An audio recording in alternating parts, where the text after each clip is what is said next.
So I have to tell you, being able to get that buyer in front of the invisibles with an inspector is important. Request that they show up to the event. Make it an exciting moment. Here is where we make sure that what we think we're buying, buyer beware, is actually what we're buying. Is the quality of paint good? Is the flooring in as great a condition as we think it is? Is the outside landscaping just covering up problems instead of showing us that we've truly got a good, solid land and a solid foundation that's going to rest our home and our future values for ourselves or our families, depending on our situation. We want to make sure that when we tell them, please don't nitpick over things, they need to understand they're buying a resale home.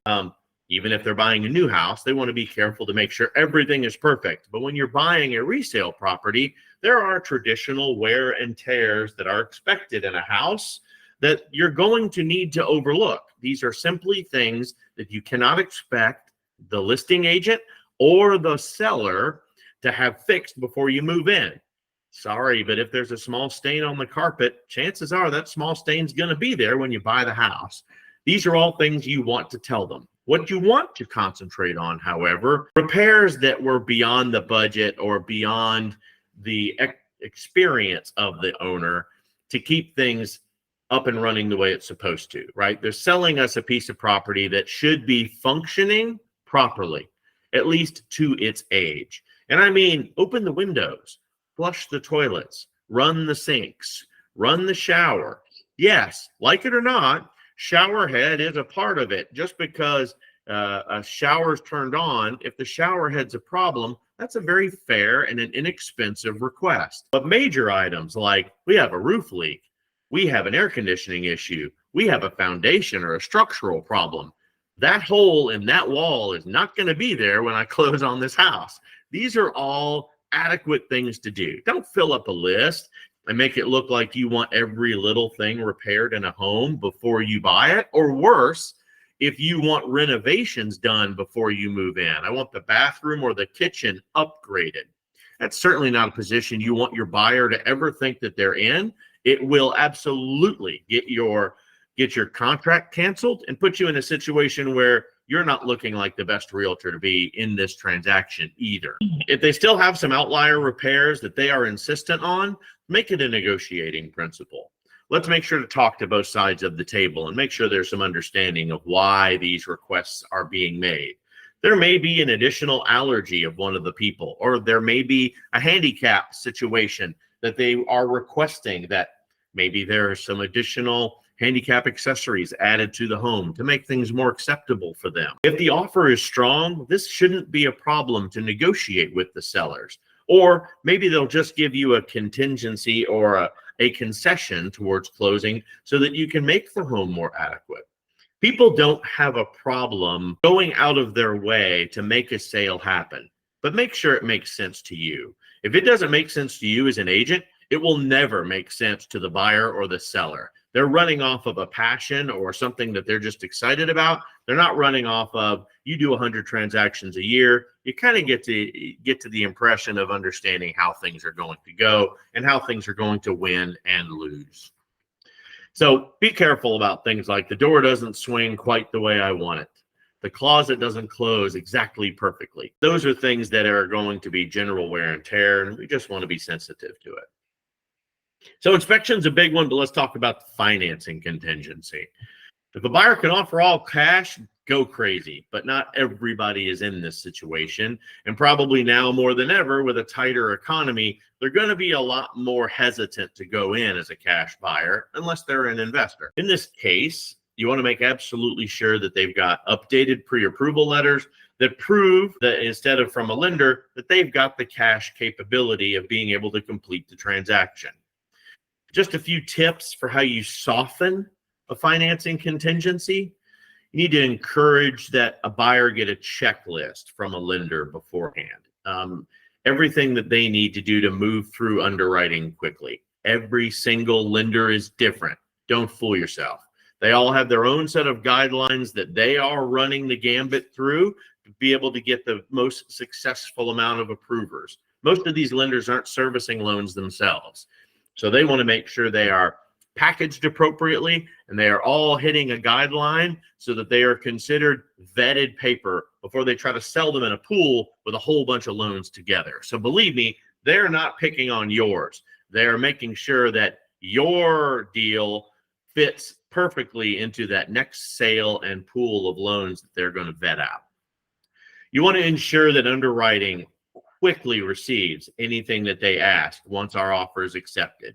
If they're asking for a copy of the inspection, simply understand what their expectation is. If they haven't received a copy of the appraisal, be vigilant for them and get out there and find out what's taking this appraiser so long. Even though they ordered it, they're not going to be able to get on the phone and really push people and put under pressure to keep the transaction moving. It's not necessarily advantageous for them to do it either. So understand that you as the real estate agent might need to manually turn some of these cranks to keep the wheel going. Check in regularly with your lender when you're under a financing contingency to make sure that you're not at the bottom of their stack of paperwork. You want to make sure that everything is running smoothly, you're communicating well with them, and you're communicating well with the buyer. Keep them all copied on an email. That way, once a week at minimum, everybody's getting communication from you so that we know things are going. And then you can write a separate email or even copy in the the seller's agent if it's going to make things easier for communication. Just be careful to make sure that the seller's agent knows their role. They are on those emails if you have copied them in a listening mode only, and they are not to communicate with the buyers or with the buyer's lender unless there is a major problem. In that case, you guys need to be working together. Let's talk about earnest money and down payments. Earnest money is essential for you to be able to lock in your offer and to add an additional risk to the seller so that they see I'm serious about my offer. If you're going to go buy a $900,000 home and you think you're going to be okay with just putting $1,000 down as your escrow deposit towards your offer strength, trust me, they're going to laugh you off. In 99% of the cases that I have seen in Florida, anywhere from 1% to 3% of the offer price is considered acceptable. And your buyer needs to understand that money is at risk. If you extend timelines, if you don't meet deadlines, if you put us in a difficult situation in this transaction, chances are that the seller will have perfect opportunity to capture that money and go put their house back on the market and sell it to someone else. That's the risk of earnest money. It's to make absolutely sure your buyer knows this isn't just a piece of paper that you can get out of transaction free for because things have changed in your situation. They must communicate well with you. If they don't, your representation towards canceling that contract might be at risk because you're the one that's got to send a cancellation notice. And if it violates a timeline or violates one of your contingency expectations, you probably will not capture that money back. You need to be okay with that. And you need to make sure that you communicated that well with your buyer. Buyers should never think that all money is returnable. I don't care if they're a VA. Money's at risk, and they need to make sure to hold the validation of the contract that they sign. Typically, that 1% to 3% for escrow deposit should be considered enough to catch the seller's attention. Your buyer's deposit's a part of the loan down payment ultimately, so your buyer shouldn't feel like it's money that they didn't or already have available or allocated for the transaction. I've seen people go as high as 20% down payment on a conventional mortgage, but then not want to put anything towards an escrow deposit. You need to be sensitive to, am I going to be able to follow the rules? And will a seller expect that I will? That said, you need to have a good conversation with your lender and know that in today's market, especially as competitive as it is, they're going to call and they're going to vet your buyer. Your lender needs to be ready to stand up and have an honest conversation about your buyer's strength and whether or not their offer is going to be able to be completed on time as the way it's written. So you probably need to have a good conversation with that lender before you put the offer in front of the listing agent.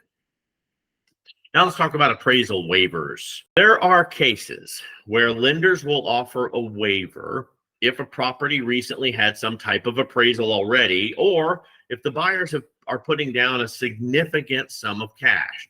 By them lowering that loan to value and essentially the amount of money that's being borrowed against the house for risk, that considerable amount of deposit or payment towards the closing is going to reduce the lender's risk, and it's going to make them feel a whole lot better about getting it done. When they're in a lower risk position, they're going to want to close the deal faster too. So they're going to waive an appraisal so that you can go ahead and get the thing closed properly. Now, let's talk about that for a second. The appraisal is also what guarantees you that you, as long as you have the right appraiser in play, of course, that you are putting in an offer against a home of an appropriate value. If your expectation was to walk in and overpay for the house because the market has swung that way for whatever reason, it has certainly happened within the last 5 years. So that should all still be very fresh in everybody's mind. Today, it's more of a traditional market, equal buyer and seller, with the exception of what we have on the inventory problem in the state of Florida. But traditionally, that should be more uncommon than not. So even though appraisal waivers have been changing, you want to make absolutely sure that your client is confident that an appraiser believes, who's a third party outside of the transaction, that this appraiser believes that the comps in the area are supportive of what you, as the new buyer, are offering towards the value of that house. Sometimes loans that are underwritten in these situations, Fannie Mae will allow an appraisal waiver, for example. It's called a value acceptance. FHA also does it. They do appraisal waivers now for low-income families even. Properties in rural areas that if they've got at least 3% down with a mandatory home inspection, we talked about that earlier, they're more than happy to waive one to get the transaction done under the right conditions. It doesn't mean everybody. It means the opportunity is out there. Don't be afraid to ask for it. If this is a condition or a contingency that we're willing to avoid inside of our contract language. Need an offer signed fast? Okay, great. Make sure that when you're doing all of your digital offers and you're putting those things in place and you're removing those waivers, call it out to your client. Don't think for 1 second, just because they're using our RBO system to sign in a digital format, that they don't need to review a contract. So make sure you're reviewing all that stuff with them. Now, tweaking the home sale, home purchase clauses that may be to your benefit. These aren't typically used as often, but it's important for them to be in the foreground. You've got a tool belt that you can use.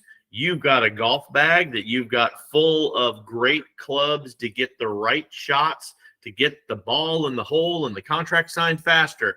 These are the things that are going to make you a great agent. Buyers who own a home already often need to sell before closing. Let's talk about this one. This is very common. Carrying to mortgage will typically put them in a debt to income ratio situation where they're going to need proceeds, and it may even kill the deal. So what we're going to do is you want to make sure that you're giving the sellers ample time, seller now buyer, ample time to sell their property before the home goes in agreement, or we utilize an additional clause inside of our current FAR contract to say a condition of us completing the sale and closing is the sale of our other house. Now, what comes with that, right? This is certainly ideal if your buyers can close without doing it, but most people can't. Most people aren't in that situation.